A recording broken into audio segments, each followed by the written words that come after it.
He swore under oath that no evidence existed. She pulled out a locked memo, a signature, and then a voice recording. Before the nation's eyes, his smirk vanished, and he fled the room. But Jasmine Crockett wasn't finished. What else was in that folder she slid across the table? Why was America suddenly silent? Before we get to this explosive moment, tell us where you're watching from. And if you believe truth still matters, hit subscribe. We've got another jaw-dropping story coming tomorrow. Rayburn House Office Building, Room 2141. The kind of place that rarely goes viral, until it does. Outside, the sky hung low and gray, a light drizzle tapping gently against the Capitol dome. Inside, reporters lingered behind velvet ropes, murmuring over their phones. The clatter of heels and the hiss of espresso cups filled the hallway. C-SPAN's red camera lights blinked patiently. Just another oversight hearing on a Wednesday morning, or so it seemed. At the front of the room, Kash Patel leaned back in his chair at the witness table like a man without a care in the world. His suit was sharp, his tie smugly perfect, and the corner of his mouth curled into a smirk that had become his signature in conservative circles. He whispered something to his lawyer and chuckled, confident, carefree, maybe even cocky. Across from him sat Congresswoman Jasmine Crockett. She hadn't said a word yet. Her eyes tracked every movement with surgical patience. Her legal pad sat neatly in front of her, one page dog-eared. Brenda Morello, her senior aide, stood behind her with a small binder clutched to her chest like it held a nuclear code. Everything about them radiated calm, intentional calm, a calm that made people nervous without knowing why. The noise in the room began to shift. Not louder, but thinner. Like someone had just turned off the music at a party. Jasmine hadn't moved, but the atmosphere had. A producer from MSNBC leaned toward a journalist from NPR and muttered, "This might get spicy." The journalist barely nodded, already narrowing her eyes toward the witness table. The chairman gavelled the hearing to order. Introductions were made, statements read into the record. Patel repeated the phrase, "No documented evidence," 3 times during his initial response. The room barely stirred. He was still smirking, still too confident. Then Jasmine raised her hand, not high, just enough to be acknowledged. She adjusted the microphone, leaned slightly forward, and calmly opened a blue folder. There was no anger in her tone, no fanfare, just one line, read clearly and softly.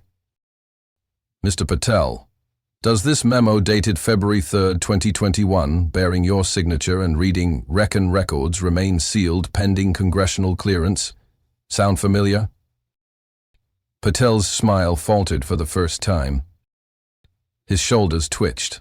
His hand went to his water glass. He didn't answer immediately. That's when it happened. "He just blinked," someone whispered from the press section. And just like that, the room wasn't ready. The cameras had barely started rolling, but Kash Patel had already decided how this hearing would go. He wasn't nervous, he was grinning. Leaning back in the witness chair like it was a leather recliner, he rested one elbow on the table and adjusted the knot of his silk tie with the casual confidence of someone who'd done this a dozen times and walked away unscathed every time. His suit was sharp, perfectly tailored, blue with a faint pinstripe, matched with a red tie so bold it bordered on theatrical. His expression said everything.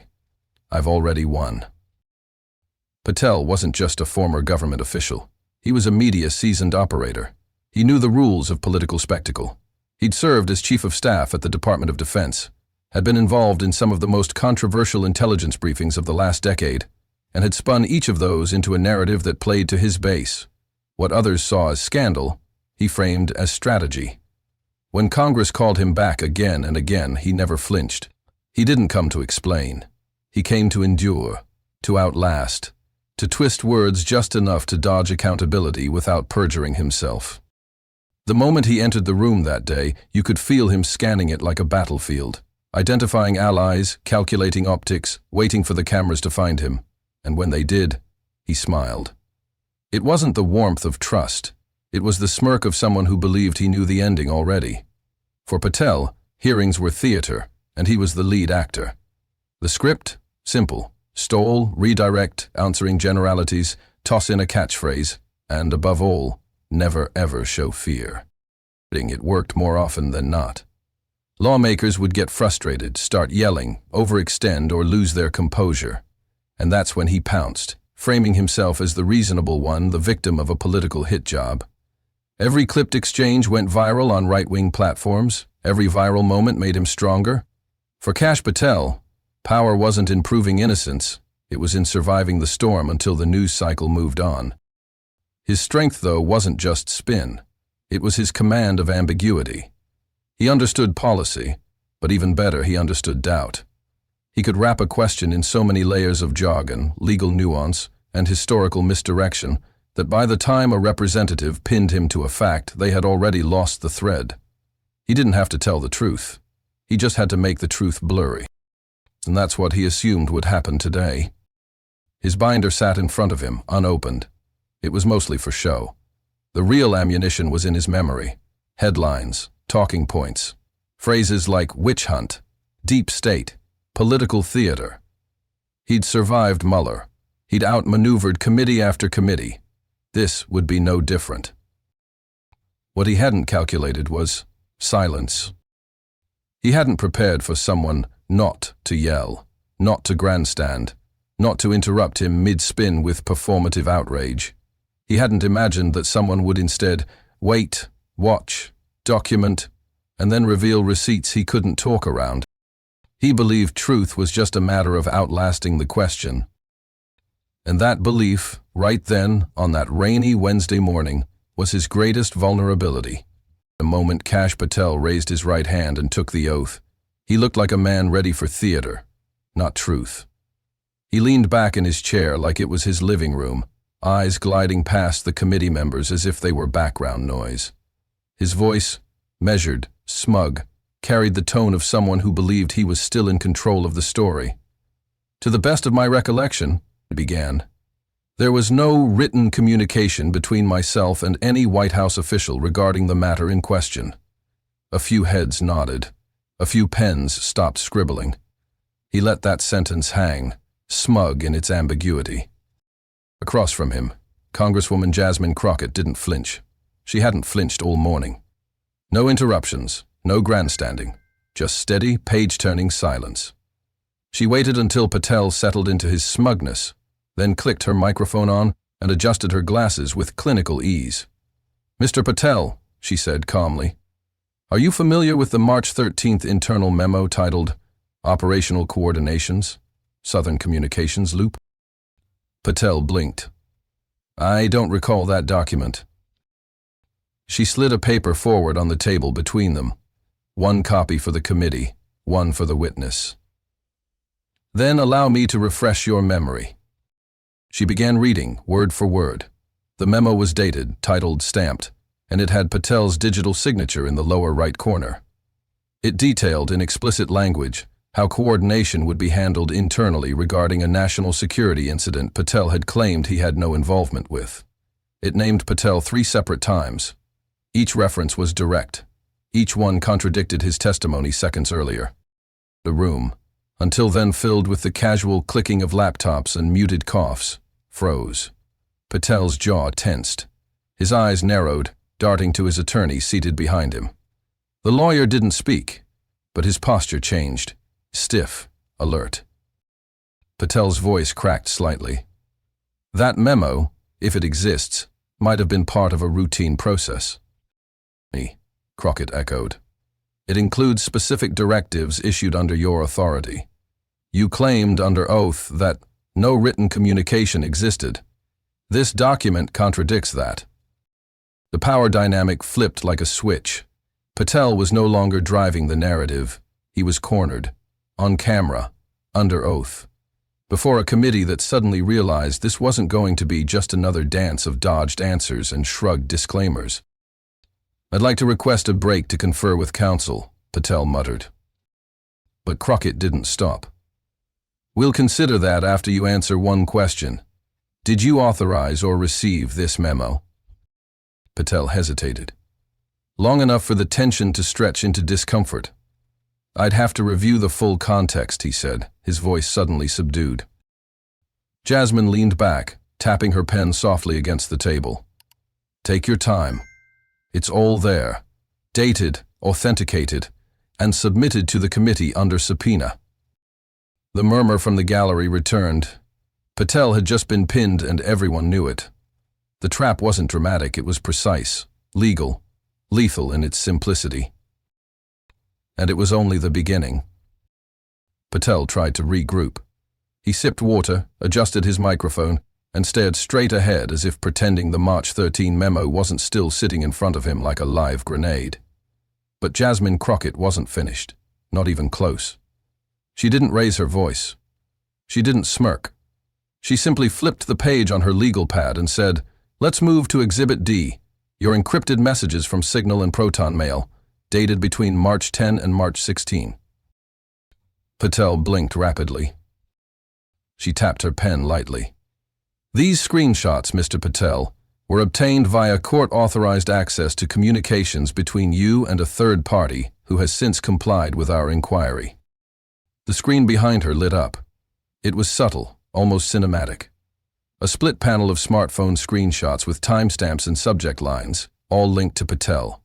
His name, his alias, his phone number, and one message in particular, dated March 12, stood out in bold. This memo's locked, clean, and off radar, Lou complete by Friday. The hearing room became a vacuum. Even the cameras seemed to zoom in tighter without being told. I've never seen that message before, Patel said flatly. You sent it, Jasmine replied. According to this metadata, the device used to send this was your government-issued secure phone, the same one you turned in 3 days later.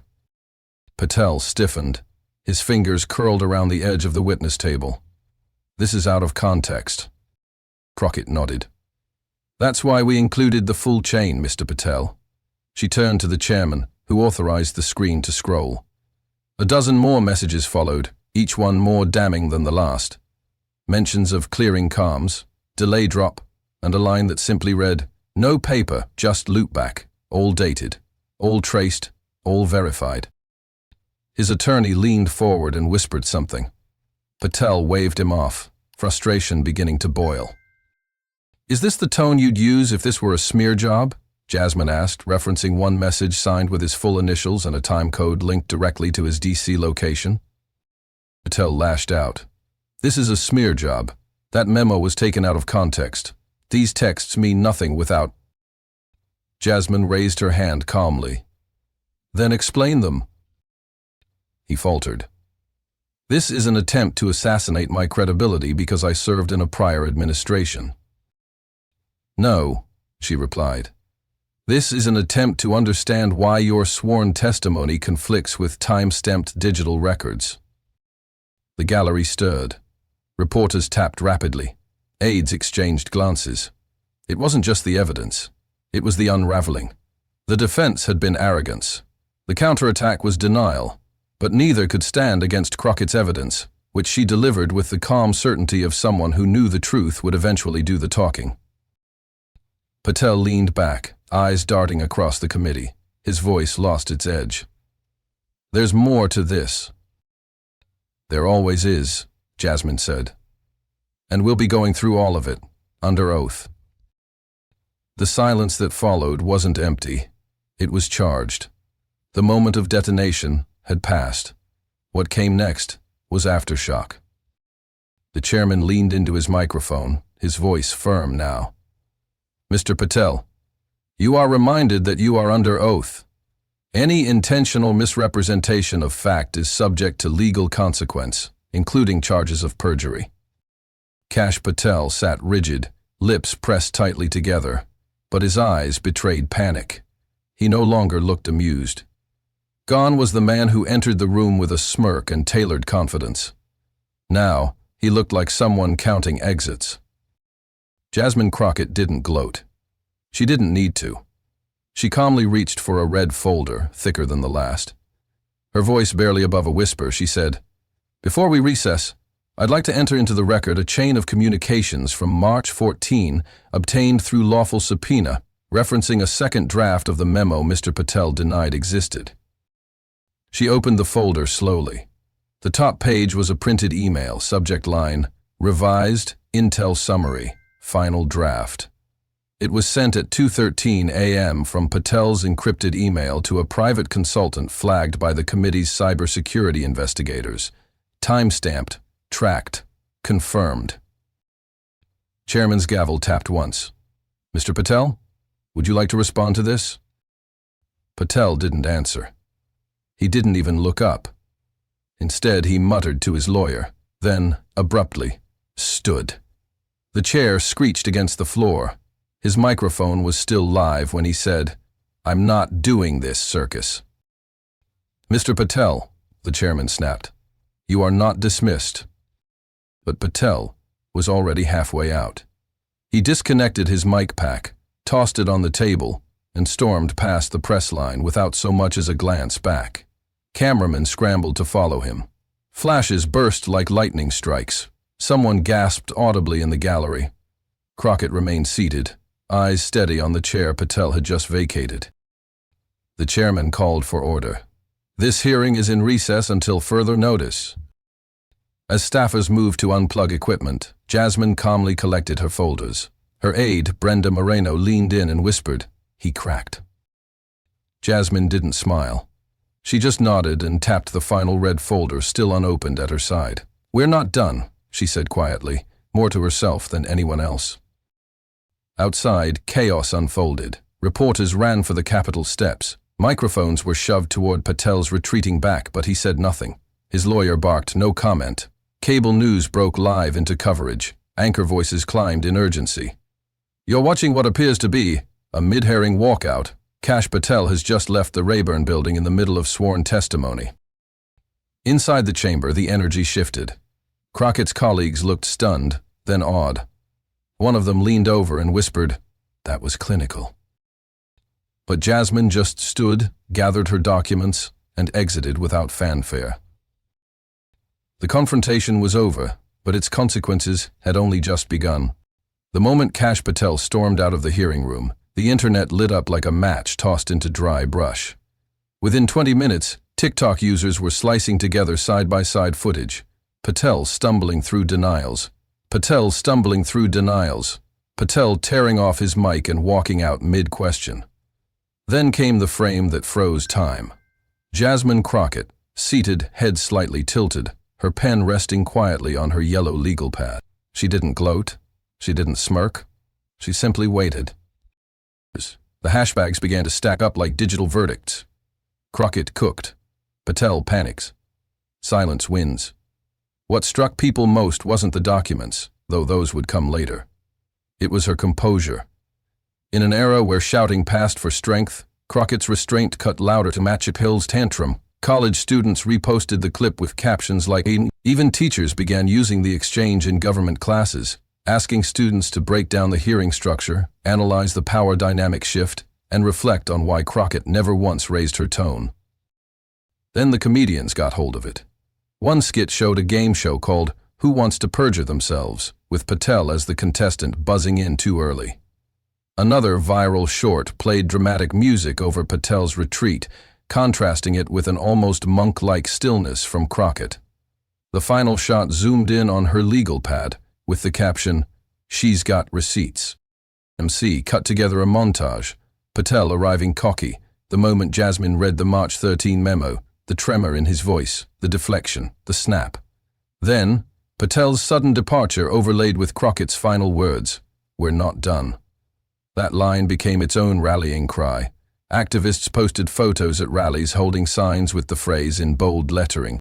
In one particularly powerful TikTok, a young black woman walks into a courtroom in a suit, overlays Crockett's face on her own, and mouths, "We're not done." It ends with the text, "For every time they underestimated us." Within 48 hours, Crockett's exchange was featured on Late Night. Trevor Noah joked, "When a man runs from a black woman with a binder, you already know he lost." John Oliver dedicated a segment to Government Gaslighting Gone Wrong, where he concluded, "This wasn't just a political flop. This was a masterclass in legal jujitsu." Even politically neutral corners of the internet had to admit something seismic had happened. A Reddit thread titled, "I don't even like politics, but damn," garnered thousands of upvotes, with top comments praising Crockett's calm, document-based takedown. A YouTube legal analysis channel broke down the memo Jasmine used, explaining how metadata works and why Patel's denial collapsed under basic digital scrutiny. The video got 2 million views in one day. Cable news tried to catch up, but social media had already shaped the narrative. Patel didn't just walk out of a hearing, he fled from the truth. And Crockett? She didn't chase. She let the evidence do what shouting never could, speak with weight. Silence, it seemed, had gone viral. 3 days after the walkout, Patel returned to the Hill, not because he wanted to, but because he had to. The headlines wouldn't stop, the memes wouldn't die, and public pressure had become too loud for even a seasoned stonewaller to ignore. This time, he didn't smirk. He walked in without the bold tie, his eyes fixed low, jaw clenched. The room wasn't packed, it was overflowing. Every chair taken, orders standing along the walls, cell phones held like lanterns. They weren't just covering a hearing anymore. They were watching the unraveling of a lie. Jasmine Crockett didn't gloat. She welcomed him back with a simple nod and flipped to a new tab on her binder. She didn't raise her voice. She didn't repeat herself. She just lifted a manila folder, unbuttoned the clasp, and slid a single document across the desk to the chairman. Then she waited. "Mr. Patel," she began, "you previously testified that no written documents existed related to your coordination with outside parties post-transition. Is that still your testimony?" He hesitated, eyes darting toward his lawyer. She tapped the document. "Then, let's walk through this together." The room stilled as she read from the top. Subject line: Deconflict Fishing Kink. Plan. Date: March 21st, 2023. Sender: Kash.Patel@protonmail.com. That date hit like a drumbeat. Days after Patel had claimed no such communications were ever created, Jasmine highlighted key phrases with a steady cadence. Coordinate media timing to avoid direct FOIA exposure. Encrypted channels or burner rotation to maintain distance from official threads. Base minimization protocols in place. Limit. Written attribution. Gasps flickered across the room like sparks from flint. The language wasn't vague. It was calculated, cold, designed to shield high-level actors from scrutiny. This wasn't political. It was operational. Patel's mouth parted slightly. I've never seen that document before." Jasmine didn't flinch. "That's surprising, because it was retrieved from your encrypted backup by a lawful subpoena. The metadata indicates you drafted it using your personal laptop. Same IP, same device, same encryption signature you registered last year." His lawyer whispered something into his ear. His hands gripped the edge of the table, knuckles whitening. But Jasmine wasn't done. She projected the document onto the screen for the gallery. A highlighted paragraph read: "Should direct inquiry arise, assert non-existence. If presented, dispute authenticity unless irrefutable." It was a script for denial, a playbook for stonewalling. "This is what you call cooperation, Mr. Patel?" she asked, finally raising her eyebrows, but not her tone. "It was a draft," he muttered. "Never sent, not official." She turned to the chairman. "Intent to conceal doesn't vanish just because the file didn't go out. The intent was captured in the draft. The draft was time-stamped. The timestamp matches the date of your denial. Chiron changed in real time. Break-in. New Patel memo reveals FOIA evasion plan." The shift was immediate. Reporters weren't covering a scandal. They were documenting obstruction. Legal experts began tweeting side-by-side breakdowns of Patel's testimony versus the memo's language. Law professors called it a case study in modern political deception. And in that moment, the public stopped asking if Patel had lied. They started asking who else knew. Because this wasn't just about one aide. The memo had bullet points, procedures, and language far too structured for a solo actor. The gallery, once murmuring, now buzzed with the sound of shoes tapping, pens scribbling, and texts being sent in real time. Reporters didn't need to wait for confirmation. They had the smoking draft, and it was still warm. Jasmine's final question rang out. "Who helped you write this?" Patel said nothing. But the silence this time didn't protect him. It buried him. By the time Patel returned for the third time, his swagger had evaporated entirely. He entered the hearing room not as a witness asserting control, but as a man caught in a tightening net. His suit hung looser. His voice had dropped. Even his lawyer seemed less eager to object, almost as if he understood the performance was over. Jasmine Crockett, on the other hand, looked like she had never left the room. Same calm eyes, same legal pad. But now, a small Bluetooth speaker sat beside her microphone. It hadn't been there before, and everyone noticed. "Mr. Patel," she began, "you've stated under oath that no instructions were given to staff to avoid written records or to use encrypted apps to conceal communications. Is that your final answer?" He nodded. "Correct." She leaned forward just slightly. "I'd like to play something for the record." The speaker clicked on.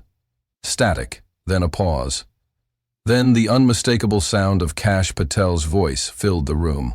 Not angry, not scared, just authoritative. "Anything sensitive goes through Signal. Don't use email. If they ask, you say it never happened. We deny unless we're cornered. Clear?" Gasps cut through the gallery like lightning. Staffers froze mid-type. Patel's face drained of color. The clip continued. "We're not amateurs. If someone brings it up, you tell them we never coordinated anything. If they've got documents, we question the source. Never admit. That's the chain." Click. Silence. No commentary, no crossfade.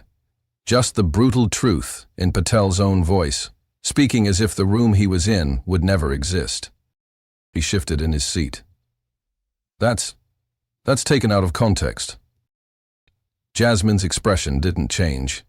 "So that's not your voice?" He swallowed. Because it is you," she said. "The full recording has been verified and time-stamped. You were briefing transition staff on January 18th, 2023. 4 people in this room have confirmed they attended that call." Cameras captured every angle of Patel's deterioration. He rubbed his temple, avoided eye contact. The audience was no longer watching a political figure. They were watching the collapse of a defense. "I followed the playbook," he muttered finally, voice breaking just enough to betray something, whether regret, fear, or simply exhaustion, no one could tell. Jasmine narrowed in. "And who wrote that playbook, Mr. Patel?" This wasn't a theatrical pause. It was a chasm. A stillness that screamed. Everyone in that chamber knew the implication. This wasn't just a rogue advisor. There was a chain, and it didn't start with him. He exhaled, slow and shaky. "I'm not at liberty to say." "You're under oath," she replied. He didn't respond. His lawyer leaned in, whispering urgently, but Patel didn't acknowledge it. He sat back, eyes empty. The chairman leaned into his mic. "Let the record reflect. The witness refuses to answer under oath a direct question regarding coordination and document concealment." Outside, reporters sprinted to file their updates. Inside, no one moved, because in that single clip, raw, calm, and damning, everything shifted. It was no longer about testimony. It was about conspiracy. Jasmine clicked her pen closed, set it down gently beside the speaker, and spoke only once more. "We're done pretending this was accidental." By the end of the week, the congressional hearing had become more than just a headline. It was a case study. Journalism schools from Columbia to Howard began incorporating the footage into their media ethics classes. Professors dissected Crockett's approach as a model of evidentiary argument, tone control, and strategic cross-examination. They paused at key moments, her silence before presenting the memo, her restraint in the face of Patel's outbursts. the way she let documents do. Students analyzed not only what she said, but what she didn't. In an age dominated by soundbites, Crockett's stillness was a masterclass in composure. Meanwhile, the internet caught fire. TikTok creators added orchestral scores to the footage, slicing together Patel's smug denial with the damning audio and Jasmine's calm response. The meme economy exploded. One image showed Patel sweating under the caption, "When you forgot she's a lawyer and a congresswoman." Another ran side-by-side screenshots of Patel walking out and Jasmine silently flipping to the next folder labeled 5. Emerged with Crockett's closing line, "Glad the truth got the microphone." Cafes in D.C. sold drinks named the Patel Panic and Crockett Cold Brew. A generation that grew up watching viral courtroom clips had found its new icon, and it wasn't a judge. Across classrooms in America, civics teachers found a new go-to clip. Instead of dry lectures on checks and balances, they played the video of a public servant holding another accountable through documentation, not volume. The moment where Patel stammered in response to his own encrypted message being read back to him became a cultural artifact. Students wrote essays on transparency, misinformation, and accountability. Some even performed reenactments of the scene in mock trials, quoting Jasmine's line, "Then explain it," as the drop-the-mic moment of their generation. But beyond academia and social media, something deeper began to shift. A phrase started trending beyond hashtags. It was heard on college campuses, protest signs, union flyers, "Show me the receipts." It wasn't just a quip. It was a new cultural standard. No more declarations without evidence. No more shouting to be believed. The receipts mattered.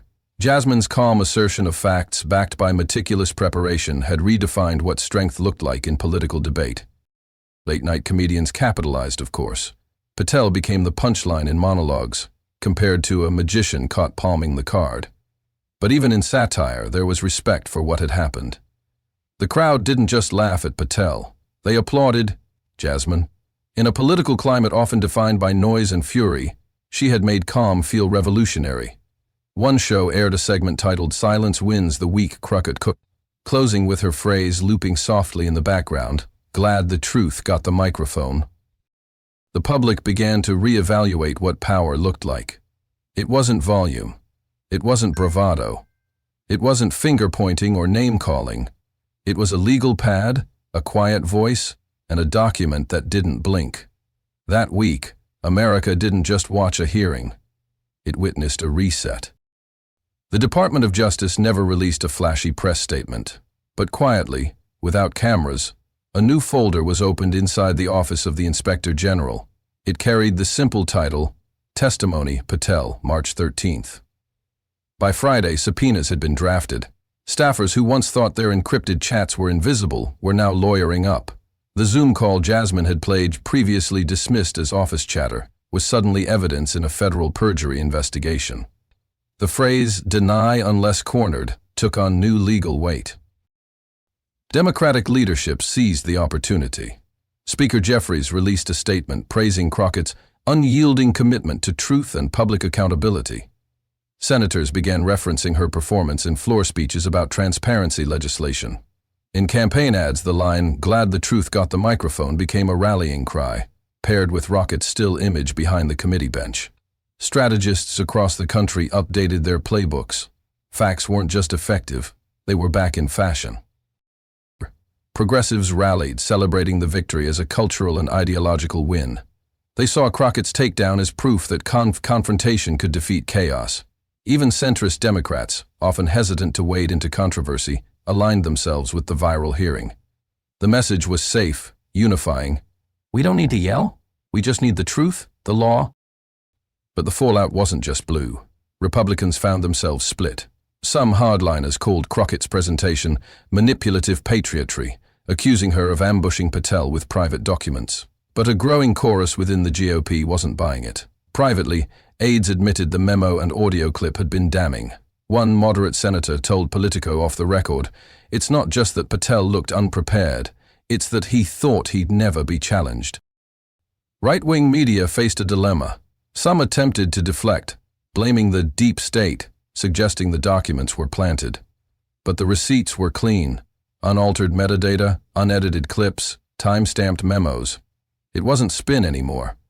It was paper and voice, and both pointed in one direction: deception under oath. Then came the final twist. In a follow-up interview with PBS, Congresswoman Crockett was asked if she'd received help from any whistleblower. She paused, then smiled. Let's just say the truth had some help finding its way to the microphone. Moments later, the credits rolled over a still image. Melinda Kash, a former DOJ staffer, Patel's former aide, the woman who forwarded the original encrypted memo to Jasmine's office. Melinda didn't speak. She didn't need to. Her name appeared in the footnotes of the final report released by the House Ethics Committee. Evidence provided by M.C. It was a quiet bombshell, but in this story, silence was the loudest sound of all. The political world now had a new North Star, one where the high ground wasn't held by the loudest voice, but by the most documented one. Crockett didn't just dominate a hearing, she redefined its purpose. And in doing so, she left behind a new rule for those who dare to mislead Congress. Come with truth, or leave with your legacy in flames. They tried to dismiss her. They tried to drown her out. They tried to rewrite the story before it was even told. But Congresswoman Jasmine Crockett didn't need a louder microphone. She brought something louder than spin. She brought the truth. What unfolded in room 2141 wasn't just a political moment. It was a reckoning. It was a return to what accountability could look like in a country buried under noise. No shouting match, no political theater, just a lawyer with documents, a question, and the patience to wait for the lie to crumble. Kash Patel walked into that hearing thinking he could out-talk Congress. He left it with his credibility shattered, his testimony under federal review, and his legacy reduced to a meme about panic. But more than that, he left behind something else. An empty chair that symbolized every official who thought they were above the people they serve. And while he walked out, Jasmine stayed. She stayed seated, folder unopened, hand steady, because she wasn't finished. Because the job wasn't performance, it was protection. Protection of the record, protection of the truth, protection of what hearings were always meant to be, not theater, but testimony. When a black woman sits silently with a stack of facts in a country built to ignore her, she is not quiet. She is strategic. She is not passive. She is exact. And in that moment, as the cameras rolled and the gallery held its breath, Jasmine Crockett reminded a nation that silence isn't weakness. It's the calm before the storm. And now, it's your turn. Because accountability doesn't begin or end in a hearing room. It begins with you, with the questions you ask, the evidence you demand, the truth you refuse to let be buried.